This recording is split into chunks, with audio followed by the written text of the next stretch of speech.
Euskaraz bizi nahi dugu, queremos vivir en euskera, era el lema elegido por Kontseilua, el Consejo de Organismos del Euskera, para la manifestación de esta tarde en San Sebastián, toda una declaración de intenciones que ha conseguido reunir a miles de personas a favor del euskera. El diputado general de Guipúzcoa, Martín Garitano, el alcalde de San Sebastián, Juan Carlos Izaguirre, dirigentes de la izquierda abertzale, miembros de los sindicatos ELA y comisiones obreras y numerosos representantes del mundo de la cultura vasca han secundado la marcha. Todos ellos han destacado que aunque se ha avanzado en el conocimiento y el uso del euskera, todavía queda mucho camino que recorrer.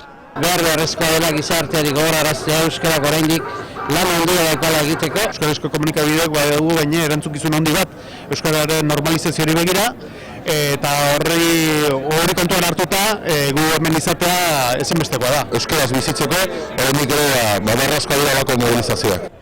Desde Kontseilua han pedido medidas eficaces para llegar a la plena normalización en el uso del euskera. Geure lana, geure autua pasioz eta determinazioz egiteko asmoa daukagu, baina beste batzuek neurriak hartu beharko dituzte benetan herri hau euskaraz bizitzeko.